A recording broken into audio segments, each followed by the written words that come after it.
नमस्कार, राज्यसभा टीवी के खास कार्यक्रम लोकतंत्र 2016 में आप सभी का स्वागत है। मैं हूं प्रीति। 5 राज्यों में चुनाव का अब काउंटडाउन शुरू हो चुका है। असम में पहले दौर की 65 सीटों और पश्चिम बंगाल की 18 सीटों पर 4 अप्रैल यानी सोमवार को चुनाव होना है। हर राजनीतिक दल का प्रचार चरम पर है। बीजेपी की तरफ से गृह मंत्री राजनाथ सिंह और जल संसाधन मंत्री उमा भारती ने पश्चिम बंगाल में रैलियां की, जबकि कांग्रेस की तरफ से राहुल गांधी ने असम में हुंकार भरी। इसके साथ साथ आपको दिखाएंगे चुनाव आयोग ने किस पर लगाया है प्रतिबंध और धन बल के खिलाफ अब तक क्या क्या कार्रवाई हुई है। तो आइए शुरुआत करते हैं आज के सफर की सुर्खियों के साथ। 4 अप्रैल से 16 मई के बीच चुनाव आयोग ने लगाया एग्जिट पोल पर प्रतिबंध, धन बल पर भी सख्त कार्रवाई। 5 राज्यों में अब तक 41 करोड़ जब्त।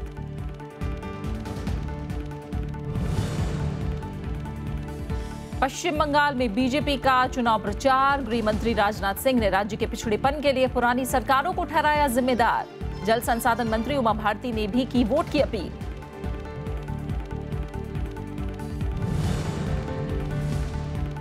असम में कांग्रेस उपाध्यक्ष ने लगाई वादों की झड़ी, कहा बीजेपी शासित राज्यों में कानून व्यवस्था बदहाल।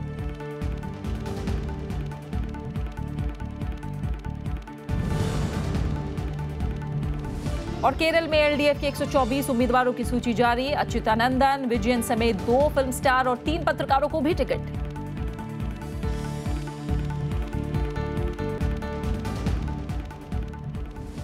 और सबसे पहले बात करेंगे सख्त हुए चुनाव आयोग की। दरअसल 5 राज्यों में विधानसभा चुनाव के लिए चुनाव आयोग ने 4 अप्रैल और 16 मई के बीच किसी भी तरह के एग्जिट पोल पर प्रतिबंध लगा दिया है, जबकि मतदान की तारीख से 48 घंटे पहले किसी भी तरह के ओपिनियन पोल और पोल सर्वे पर भी बैन लगा दिया गया है।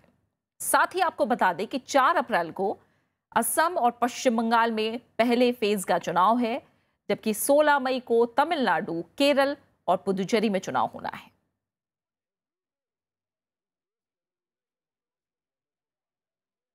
चुनाव में धन बल पर लगाम लगाने के लिए चुनाव आयोग की टीमें 5 राज्यों में जगह जगह दबिश दे रही हैं। अब तक 5 राज्यों में चुनाव आयोग ने तकरीबन 41 करोड़ रुपए जब्त किए हैं, जिसमें तमिलनाडु में सबसे ज्यादा करीब 17 करोड़ रुपए, असम में 8.5 करोड़, केरल में लगभग 8 करोड़, पश्चिम बंगाल में 7.5 करोड़, जबकि पुदुचेरी में अब तक 34 लाख रुपए नकद जब्त किए गए हैं। 4 मार्च को चुनाव का ऐलान होते ही आचार संहिता लागू हो गई थी, जिसके बाद चुनाव में इस्तेमाल होने वाले धन बल पर चुनाव आयोग की पैनी नजर है। पश्चिम बंगाल में आयकर विभाग ने अब तक 4 करोड़ 86 लाख रुपए, उड़नदस्तों ने 91 लाख 75 हजार और राज्य निगरानी टीम ने 1 करोड़ 47 लाख रुपए जब्त किए हैं। बिना स्रोत का पता बताए 10 लाख से ज्यादा नकद को आयकर विभाग नियम के तहत जब्त कर लिया गया है। दूसरी तरफ चुनाव आयोग उम्मीदवारों के खर्च पर भी पैनी नजर बनाए हुए है। चुनाव में अब तक आचार संहिता उल्लंघन के 9,914 मामले सामने आए हैं, जिनमें से 1,000 से ज्यादा मामलों का निपटारा हो चुका है, जबकि बाकी मामलों की जांच चल रही है।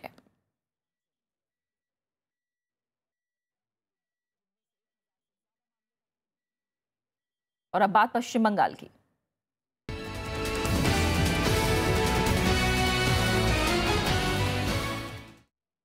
पश्चिम बंगाल के पुरुलिया जिले में गुरुवार को केंद्रीय गृह मंत्री राजनाथ सिंह ने विपक्षी पार्टियों की जमकर आलोचना की। वो जिले की बंदवान सीट पर चुनावी सभा को संबोधित कर रहे थे। उन्होंने वाम दलों, कांग्रेस और तृणमूल कांग्रेस पर राज्य को पिछड़ा बनाने का आरोप लगाया। बंदवान के बीजेपी समर्थक इस हेलीकॉप्टर के इंतजार में घंटों से बैठे थे। केंद्रीय गृह मंत्री और बीजेपी नेता राजनाथ सिंह जैसे ही वहां पहुंचे, समर्थकों में उत्साह भर गया। राजनाथ सिंह ने कहा कि 5 साल पहले तृणमूल कांग्रेस ने परिवर्तन का जो नारा दिया था, उसको पूरा करने में पार्टी नाकाम रही। माँ, माटी और मानुस, ये बात कही थी कि नहीं कही थी? बहनों भाइयों, आज मैं दावे के साथ कह सकता हूं कि पश्चिमी बंगाल के हालात ऐसे हैं, न तो यहाँ पर माँ सुरक्षित है, न तो यहाँ पर माटी सुरक्षित है, न तो यहाँ पर मानुष सुरक्षित है। ऐसे हालात इस सरकार ने। विपक्षी पार्टियों को लेकर उनके तेवर बेहद गर्म दिखे। तृणमूल कांग्रेस के साथ साथ वाम दलों और कांग्रेस को उन्होंने प्रदेश के पिछड़ेपन का दोषी करार दिया। उन्होंने कहा कि प्रदेश में उद्योग धंधे ठप हो गए हैं। राजनाथ सिंह ने केंद्र सरकार की योजनाओं की तारीफ की और कहा कि सत्ता में आने पर बीजेपी प्रदेश में कौशल विकास योजना के जरिए रोजगार के अवसर मुहैया कराएगी। मैं आपको बतलाना चाहता हूँ, जिस दिन हमारी पश्चिम बंगाल में सरकार बन जाएगी, 15 दिन के अंदर हम उस योजना को पश्चिम बंगाल में भी प्रभावी तरीके से मेरे बहनों भाइयों लागू कर देंगे, ताकि पश्चिम बंगाल के नौजवानों को भी रोजगार का अवसर मुहैया हो सके। राजनाथ सिंह ने समर्थकों को आश्वासन दिया कि बीजेपी पश्चिम बंगाल की तरक्की के लिए प्रतिबद्ध है। पुरुलिया जैसे आदिवासी क्षेत्रों की तरक्की पर उन्होंने खास जोर दिया। पुरुलिया समेत 18 सीटों पर सोमवार को मतदान होना है। Bureau report, Rajya Sabha TV. Paschim Bengal में पहले दौर के लिए अब चुनाव प्रचार चरम पर पहुंच गया है। बीजेपी की तरफ से केंद्रीय जल संसाधन मंत्री उमा भारती ने एक चुनावी सभा को संबोधित किया। पश्चिम बंगाल के बर्धमान जिले में बोलते हुए उमा भारती ने सत्ताधारी तृणमूल कांग्रेस पर जमकर निशाना साधा। उन्होंने तृणमूल सरकार को घोटालों की सरकार बताते हुए बांग्लादेशियों की घुसपैठ का मुद्दा जोरों से उठाया। उमा भारती ने केंद्र सरकार के कामों की खूब तारीफ की और पश्चिम बंगाल के विकास के नाम पर जनता से बीजेपी को वोट देने की अपील की। ये बंगाल की धरती है। बंगाल की धरती ने हमेशा परिवर्तन किया है और इस बंगाल की धरती को आज अगर किसी का साथ चाहिए तो नरेंद्र मोदी का साथ चाहिए, क्योंकि इन आजादी के बाद से लेकर के अभी तक की जितनी तकलीफें किसी राज्य में हो सकती हैं, वो सारी की सारी तकलीफें ये राज्य भुगत रहा है। पश्चिम बंगाल में कांग्रेस ने घोषणा पत्र जारी कर दिया। इसमें विकास के साथ साथ शारदा चिटफंड घोटाले की जांच में तेजी लाने की बात कही गई है। वोटरों को लुभाने के लिए कई वादों के साथ पार्टी ने कानून व्यवस्था में सुधार का ऐलान भी किया है। पश्चिम बंगाल में पहले दौर के मतदान से पहले बुधवार को कांग्रेस ने घोषणा पत्र जारी किया। पार्टी नेता और राज्यसभा सांसद राज बब्बर की मौजूदगी में प्रदेश अध्यक्ष अधीर रंजन चौधरी ने इसे जनता के सामने रखा। 13 पन्नों के घोषणा पत्र में कई वायदे किए गए हैं। इनमें औद्योगिक विकास, स्वास्थ्य और शिक्षा पर खासा जोर दिया गया है। वहीं हर तबके के लिए सभी क्षेत्रों में विकास, युवाओं को रोजगार और कानून व्यवस्था में सुधार समेत कई अहम ऐलान भी इसमें शामिल हैं। আমাদের সবথেকে বড় এমফাসিস থাকবে পশ্চিমবঙ্গে আইন শৃঙ্খলার বাতাবরণ তৈরি করা, সুস্থ নাগরিক জীবন, নিরাপদ নাগরিক জীবনের ব্যবস্থা করা, দুর্বৃত্ত রাজ समाप्त करा। कांग्रेस ने घोषणा पत्र में शारदा चिटफंड घोटाले की जांच में तेजी की बात भी कही है। वहीं सूबे की ममता सरकार और एनडीए के बीच साठगांठ का आरोप भी लगाया है। प्रणव गोस्वामी के साथ bureau report, Rajya Sabha TV. Paschim Bengal में दूसरे दौर के चुनाव के लिए आज नाम वापसी का आखिरी दिन है।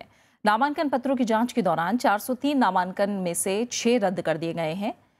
अलीपुरद्वार, जलपाईगुड़ी, सिलीगुड़ी और दार्जिलिंग समेत सभी 56 सीटों पर 17 अप्रैल को वोट डाले जाएंगे। वहीं तीसरे दौर के लिए नामांकन की प्रक्रिया जारी है। 21 अप्रैल को 62 सीटों पर होने वाले चुनाव के लिए नामांकन की आखिरी तारीख 4 अप्रैल है। 5 अप्रैल को नामांकन पत्रों की जांच होगी, जबकि 7 अप्रैल तक नाम वापस लिए जा सकते हैं।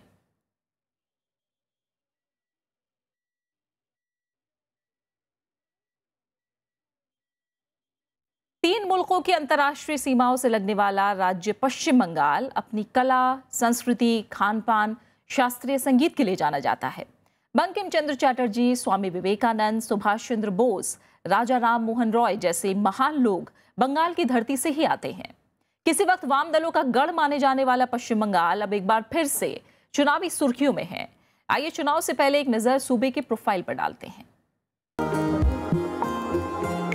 साहित्य, कला, संगीत,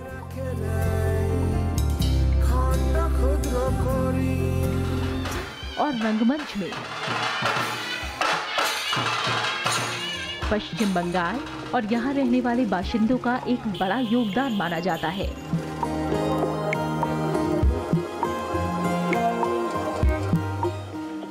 बांग्ला साहित्य का इतिहास 12वीं सदी से भी पुराना है। आधुनिक युग में कई साहित्यकारों के साथ नोबेल पुरस्कार विजेता कवि रविंद्रनाथ टैगोर का भारतीय साहित्य में एक अलग मुकाम है। यहाँ की क्षेत्रीय बांग्ला फिल्मों को उनकी खूबसूरती के लिए अनेकों बार राष्ट्रीय और अंतर्राष्ट्रीय पुरस्कार से नवाजा भी गया है। तुम्हारा तुम्हारा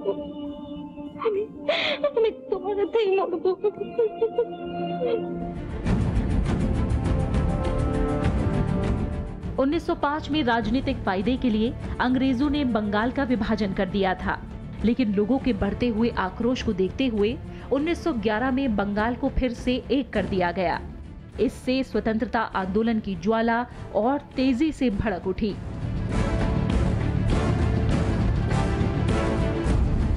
नेताजी सुभाष चंद्र बोस के साथ साथ यहाँ के बाशिंदों ने आजादी के आंदोलन में अहम योगदान दिया। बड़ा राज्य न होने के बाद भी देश में सकल घरेलू उत्पादन का लगभग छठा हिस्सा यहीं से आता है। सूबे की अर्थव्यवस्था मुख्यतः कृषि पर टिकी है। यहाँ अमूमन 4 में से 3 लोग प्रत्यक्ष या अप्रत्यक्ष रूप से कृषि कार्यों से जुड़े हुए हैं। बंगाल पूरी दुनिया में सुंदरबन के लिए मशहूर है। सुंदरबन विश्व का सबसे बड़ा नदी डेल्टा भी माना जाता है। रॉयल बंगाल टाइगर सबसे पहले यहीं पाए गए थे, जिसके बाद उन्हें यहाँ से देश के अलग अलग अभयारण्यों में भेजा गया। उद्योग में भी ये प्रदेश किसी दूसरे प्रदेश से कम नहीं है। यहाँ बरसों से बड़ी बड़ी परियोजनाएं सुचारू रूप से चल रही हैं।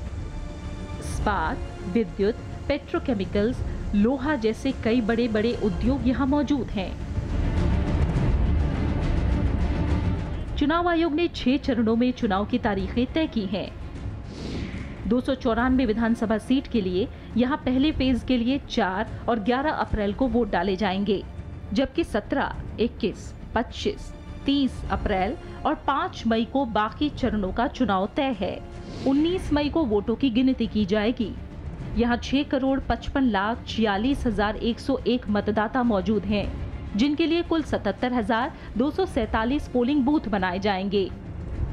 आजादी के बाद 3 दशक तक यहाँ कांग्रेस के हाथ में सत्ता रही, जिसके बाद 4 दशकों तक वाम दल यहाँ सत्ता पर काबिज रहे, जबकि 2011 में वाम दलों को बड़ा झटका देते हुए ऑल इंडिया तृणमूल कांग्रेस ने सत्ता की कुर्सी हासिल की और ममता बनर्जी तब से यहाँ की मुख्यमंत्री हैं। 2016 के इन विधानसभा चुनाव में जहां एक तरफ टीएमसी के सामने सत्ता बनाए रखने की चुनौती है, तो वहीं वाम दल अपनी खोई हुई जमीन तलाशने की कोशिश में है,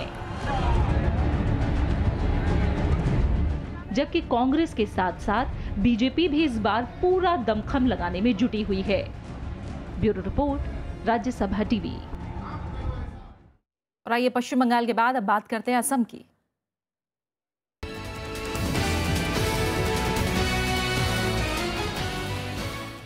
कांग्रेस उपाध्यक्ष राहुल गांधी ने गुरुवार को असम के चुनावी रण में वादों की झड़ी लगा दी।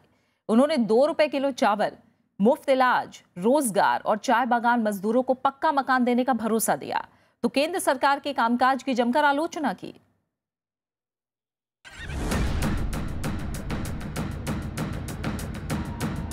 कांग्रेस उपाध्यक्ष राहुल गांधी ने गुरुवार को असम के तिनसुकिया, डिब्रूगढ़ और तेजपुर जिले में 3 रैलियां की। उन्होंने गोगोई सरकार की जमकर तारीफ की, तो वहीं केंद्र सरकार के कामकाज पर सीधा हमला बोला। राहुल गांधी ने बीजेपी शासित राज्यों में शांति व्यवस्था का मुद्दा भी उठाया। मगर जहां भी बीजेपी जीती वहां लड़ाई शुरू हुई।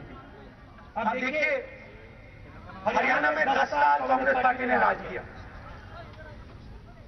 कोई मारपीट नहीं, कोई दंगा नहीं, तेजी से प्रगति हो रही। बीजेपी हरियाणा में जीती और महीनों में वहां पे दंगा शुरू हो गया, लड़ाई शुरू हो गई, मारपीट शुरू हो गई, लोग मरने शुरू हो गए। राहुल गांधी ने गरीबों, किसानों, नौजवानों से लेकर चाय बागान मजदूरों के लिए कई वायदे किए।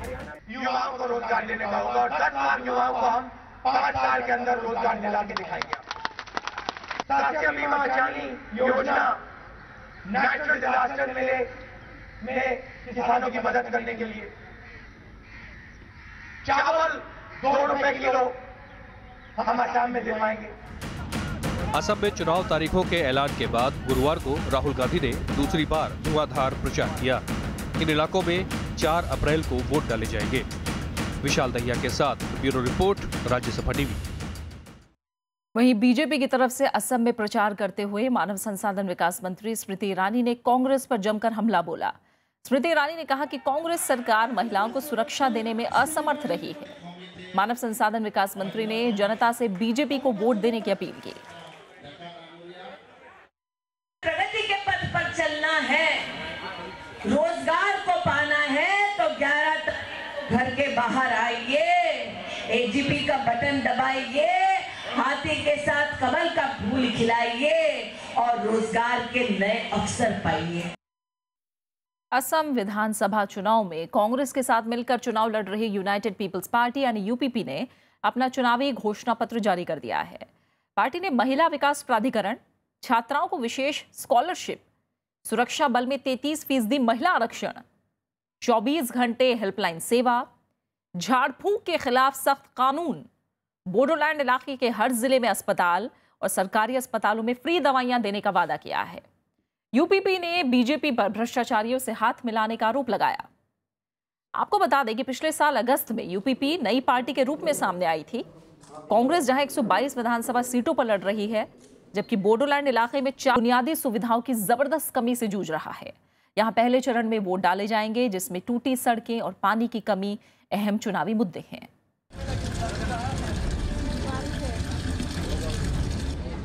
बर्तनों की लंबी कतारें और अपनी बारी का इंतजार करती ये महिलाएं सिलचर की समस्या को बयां करने के लिए ये तस्वीरें ही काफी हैं और ये नजारा यहाँ आम हो गया है।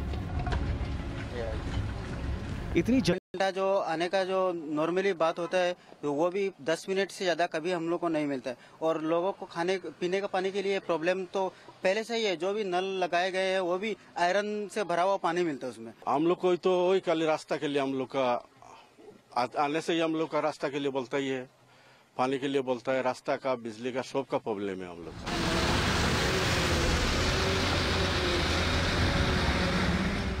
अब जरा यहाँ नजर दौड़ाइए, खस्ताहाल सड़क और उस पर से गुजरती ये गाड़ियां।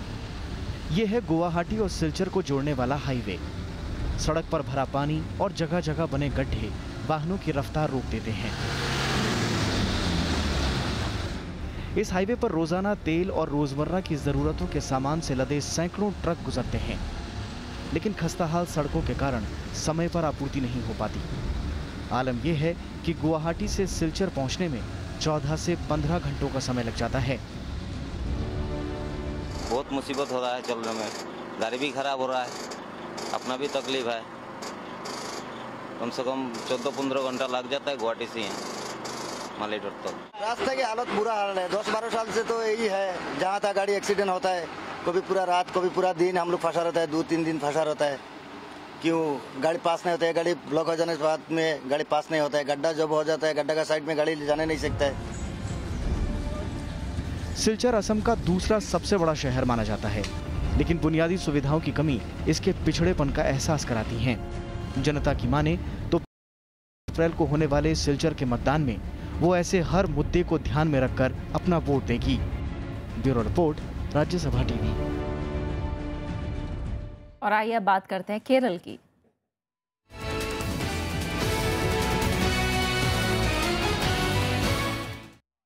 केरल में लेफ्ट डेमोक्रेटिक फ्रंट की सीट बंटवारे के बाद उम्मीदवारों को टिकट थमाने का सिलसिला शुरू हो गया है। बुधवार को 124 उम्मीदवारों के नामों की घोषणा की गई, जिनमें सीपीएम के अनुभवी वीएस अच्युतानंदन और पोलित ब्यूरो सदस्य पिनाराई विजयन समेत मलयाली फिल्म स्टार मुकेश, केबी गणेश कुमार और 3 पत्रकारों को भी टिकट मिला है। बाकी 16 सीटों के लिए अभी उम्मीदवारों के नामों का ऐलान नहीं हुआ है। पूर्व मुख्यमंत्री वीएस अच्युतानंदन लगातार चौथी बार पालाकाड से दावेदारी पेश करेंगे, जबकि एलडीएफ के सबसे युवा उम्मीदवार जैक सी थॉमस मुख्यमंत्री ओमन चांडी के खिलाफ पुदुपल्ली से चुनाव लड़ेंगे। सीपीएम सबसे ज्यादा 92 सीटों पर चुनाव लड़ रही है, जबकि सीपीआई 27, जेडीएस 5, एनसीपी और केरल कांग्रेस डेमोक्रेटिक 4-4 सीटों पर चुनावी मैदान में है। इंडियन नेशनल लीग को 3 और 5 छोटी पार्टियों को 1-1 सीट दी गई है। 5 अप्रैल को एलडीएफ घोषणा पत्र जारी कर सकती है। केरल में 16 मई को एक चरण में सभी सीटों पर मतदान होना है। 22 अप्रैल से प्रदेश में नामांकन भरने का काम शुरू होगा।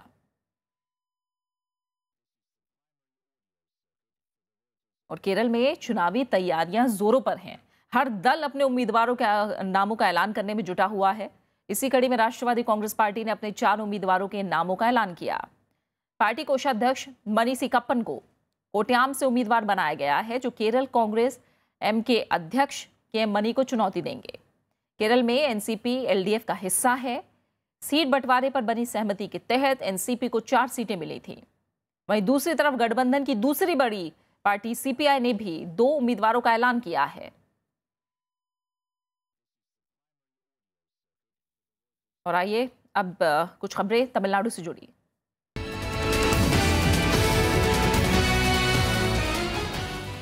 सोलह मई को होने वाले तमिलनाडु विधानसभा चुनाव के लिए बनती बिगड़ती गठबंधन की राजनीति के बीच एमडीएम के प्रमुख वाइको ने आम आदमी पार्टी के राज्य नेतृत्व के साथ मुलाकात की। हालांकि एमडीएमके ने आम आदमी पार्टी के राज्य संयोजक वसीकरण के साथ वाइको की बैठक को एक शिष्टाचार भेंट बताया है। हालांकि एमडीएमके गठबंधन की संभावना से इनकार भी नहीं कर रही है। वाइको ने दिल्ली के मुख्यमंत्री और पार्टी प्रमुख अरविंद केजरीवाल की खूब तारीफ की और दिल्ली में पार्टी की जीत को भारतीय राजनीतिक इतिहास का एक चमत्कार बताया। वाइको 4 दलों के पीपुल्स वेलफेयर फ्रंट PWF के संयोजक भी हैं। वैसे वाइको ने पिछले साल भी दिल्ली में केजरीवाल से मुलाकात की थी। केंद्र सरकार के भूमि अधिग्रहण विधेयक के खिलाफ भी प्रदर्शन के दौरान दोनों ने मंच साझा किया था। वाइको ने दिल्ली और पुदुचेरी को पूर्ण राज्य का दर्जा दिए जाने की मांग का भी समर्थन किया है। 5 राज्यों में चुनाव के ऐलान के साथ राजनीतिक पार्टियों के प्रचार का दौर भी शुरू हो गया है। जीत की दावेदारी हर तरफ से देखी जा रही है, लेकिन मौजूदा राजनीतिक माहौल को समझने के लिए जाते जाते आपको छोड़ जाते हैं इस रिपोर्ट के साथ और एक नजर डालिए इस रिपोर्ट में कि आखिर पिछले नतीजे क्या रहे थे। भारत के इन 5 राज्यों में 4 अप्रैल से 16 मई के बीच चुनाव होने हैं। राजनीतिक दावेदारी के लिहाज से देखें तो हर राज्य में समीकरण अलग अलग हैं। कहीं एक पार्टी मजबूत है तो कहीं दूसरी। असम के पिछले चुनाव में कांग्रेस सबसे बड़ी पार्टी बनकर उभरी। सभी 126 सीटों पर लड़ने वाली कांग्रेस को 78 सीटें मिली थी। AIUDF 78 में 18 सीटें जीतकर दूसरी बड़ी पार्टी बनी। बोडोलैंड पीपल्स फ्रंट ने 29 में से 12 सीटें जीती। असम गण परिषद ने 104 सीटों पर दावेदारी पेश की, जिनमें 10 पर ही जीत पाई। बीजेपी ने 120 सीटों पर चुनाव लड़कर 5 पर कामयाबी हासिल की। इनके अलावा 1 सीट टीएमसी और 2 निर्दलीय के खाते में गई। स्थानीय निकाय चुनाव में बड़ी जीत के बाद बीजेपी राज्य में बेहतर प्रदर्शन की उम्मीद लगा रही है, तो वहीं कांग्रेस का मानना है कि वो फिर सरकार बनाने में कामयाब होगी।